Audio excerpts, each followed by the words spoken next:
ભગવદ્ ગીતા અધ્યાય 4 શ્લોક 40 ભાગ બીજો। ટૂંકમાં ભગવાન કહે છે કે અજ્ઞાની, શ્રદ્ધાહીન અને સંશયયુક્ત મનુષ્ય વિનાશ પામે છે ને શંકાશીલને માટે નથી આલોક કે નથી પરલોકમાં સુખ। શંકાશીલ માણસવાળો માણસ સૌથી વધારે પાપી છે। તેની સ્થિતિ બહુ ખેદજનક છે। તે પરલોકની બાબતમાં પણ બહુ શંકાશીલ હોય છે। તેને આ જગતમાં પણ આનંદ આપતો નથી, કારણ કે એ ખૂબ શંકાશીલ હોય છે, એટલે એને કોઈ જગ્યાએ સુખ મળતું નથી। ભગવાન કહે છે કે જ્ઞાન થવાથી સંશય ખતમ થઈ જાય છે, અને શ્રદ્ધા હોય તો પણ સંશય રહેતો નથી। પરંતુ જ્ઞાન અને શ્રદ્ધા જો આ બંને ન હોય તો સંશય મટવાનો કે જવાનો કોઈ શક્યતા નથી, કોઈ ચાન્સ નથી। તેથી સંશયાત્મક મનુષ્ય ન તો જ્ઞાન છે કે ન શ્રદ્ધા છે, અર્થાત જે ન પોતે જાણે છે કે ન બીજાની વાત જાણે છે, અને એ બીજાની વાતને સમજી શકે છે કે પોતે સમજી શકતો નથી। અંતે એનું પતન થાય છે અને એ સુખી થતો નથી। આ સંદર્ભમાં એક વાત યાદ આવે છે કે એક સાધક હોય છે, શિષ્ય હોય છે, એ ગુરુ પાસે જાય છે કે ગુરુજી, મને ટૂંકા સમયમાં મને જ્ઞાન જોઈએ છે।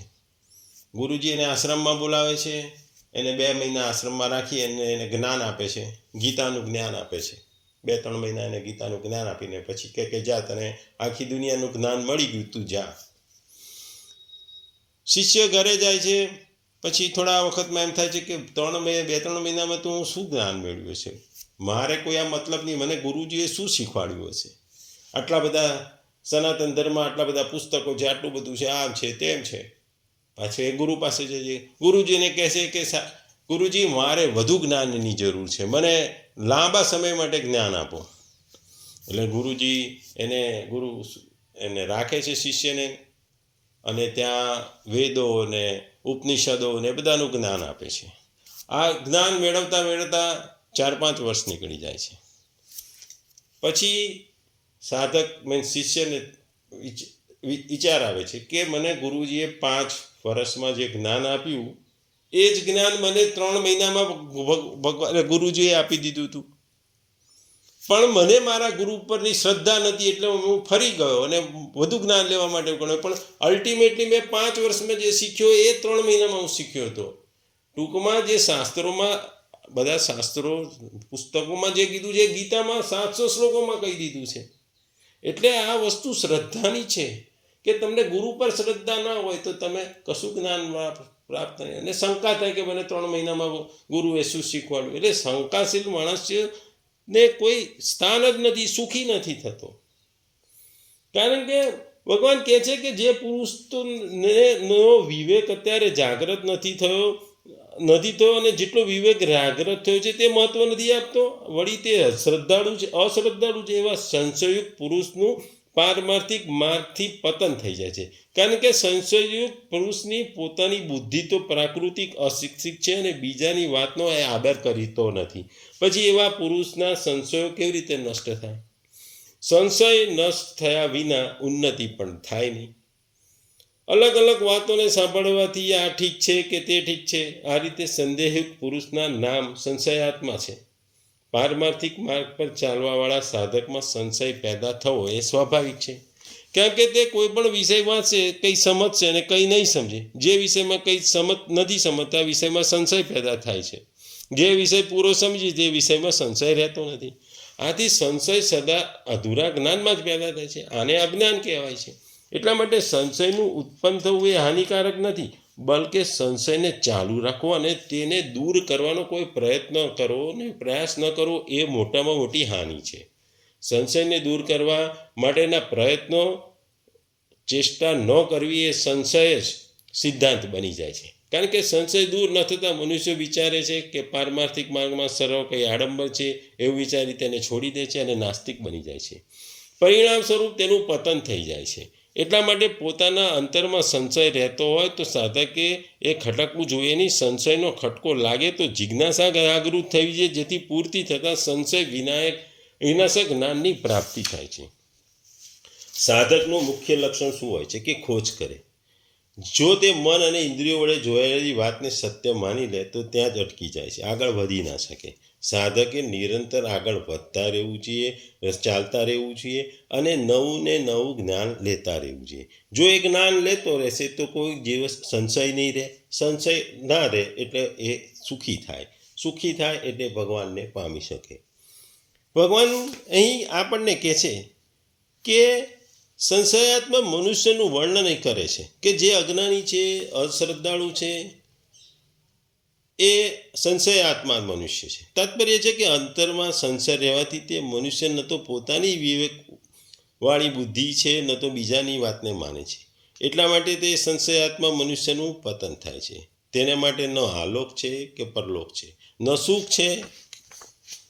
સંશયાત્મક મનુષ્ય આ લોકમાં વ્યવહાર બગડી જાય છે, કારણ કે તે પ્રત્યેક વિષયમાં સંશય છે. જેમ કે આ માણસ સારો છે, આ નઠારો છે, આ ભોજન સારું છે, ખરાબ છે, આ મારું હિત છે કે અહિત છે વગેરે. સંશયાત્મક મનુષ્ય પરલોકમાં પણ કલ્યાણની પ્રાપ્તિ થતી નથી, કેમ કે કલ્યાણમાં નિશ્ચયાત્મક બુદ્ધિની આવશ્યકતા હોય છે. સંશયાત્મક મનુષ્ય દ્વિધામાં રહેવાને કારણે કોઈ એક નિશ્ચય કરી શકતો નથી. જેમ કે જપ કરું કે સ્વાધ્યાય કરું, સંસારનું કામ કરું કે પરમાત્માની પ્રાપ્તિ કરું વગેરે. અંતરમાં સંશય ભરાઈ રહેવાને કારણે તેના મનમાં સુખ શાંતિ નથી રહેતી. એટલા માટે વિવેકશાળી બુદ્ધિ દ્વારા સંશયને અવશ્ય દૂર કરી દેવું જોઈએ. બે અલગ અલગ વાતો વાંચવા સાંભળવાથી સંશય પેદા થાય છે. જે સંશય કાં તો વિવેક વિચાર દ્વારા દૂર થઈ શકે છે, અથવા શાસ્ત્ર તથા સંત મહાપુરુષોની વાતને શ્રદ્ધાપૂર્વક માનવાથી થાય છે. એટલા માટે સંશયક પુરુષમાં જો અજ્ઞાન હોય તો તે વિવેક વિચારને વધારે, જો અશ્રદ્ધા હોય તો શ્રદ્ધાને વધારે, કેમ કે આ બંનેમાંથી કોઈ એક વિશેષતા અપનાવીને સંશય દૂર થતો નથી. આવું જ મન આપણે જ્યારે 12માં 11માં 12માં ભણતા હોય ત્યારે થાય છે. આપણે 10માં ભણવાનું હોય, 9માંથી 10માં ત્યારે એમ થાય કે સાયન્સ લેવું કે કોમર્સ લેવું. સાયન્સ તો લઈ લીધું, પછી 11માં એ ગ્રુપ લેવું કે બી ગ્રુપ, એમાં સંશય થાય છે. આપણને એમ થાય છે કે હું એન્જિનિયર બનું કે ડૉક્ટર બનું. આ માણસ દ્વિધામાં આવી જાય છે. અને 12માં ભણતો માણસ એટલો મેચ્યોર નથી હોતો, યંગ હોય છે, હજુ એની ઉભરતી ઉંમર હોય છે, એટલે એને નિર્ણય લેવામાં દ્વિધાઓ થાય છે, સંશય થાય છે કે હું આ બી ગ્રુપ લઈશ, ડૉક્ટર બનીશ તો મને આવું થશે, આવા થશે, આવા ફાયદા છે, આવા ગેરફાયદા છે. એ બાજુ એ ગ્રુપ લે કે એન્જિનિયર બનીશ કે આ બનીશ તો આ ફાયદા થશે, આ નુકસાન. એટલે એના મનમાં દ્વિધા થાય છે. ત્યારે આ દ્વિધા એ દૂર ક્યારે થાય છે કે એના ગુરુઓ, એ જ્યાં સ્કૂલમાં ભણતો એ ગુરુઓ અને પોતાના માતા પિતાનું એ ગાઈડન્સ લે છે. ગુરુને ખબર હોય છે કે આ મારો વિદ્યાર્થી જો બાયોલોજીમાં બહુ જ હોશિયાર છે, એને બાયોલોજીનું જ્ઞાન છે, એટલે એ બી ગ્રુપ લે તો એનું ફ્યુચર સારું છે, અથવા એનું મેથ્સ સારું છે, એનું ભૌતિકશાસ્ત્ર સારું છે, તો એન્જિનિયરિંગ ક્ષેત્રમાં જાય તો એના માટે ઉજ્જવળ કારકિર્દી, કારણ કે એનો પસંદગીનો વિષય છે, એમાં માર્ક પણ સારા આવે છે. અને માતા પિતા પણ જ્ઞાન આપે છે કે બેટા તારું આ ફ્યુચરમાં જો તારે અહીંયા આ કરવું હોય તો આ ગ્રુપ સારું, ને તારે આ બાજુ જવું હોય તો આ ગ્રુપ સારું. એટલે ગુરુ અને માતા પિતા આપણને દોરે છે, આપણને જ્ઞાન આપે છે, આપણા મનમાંથી સંશયોને દૂર કરે છે.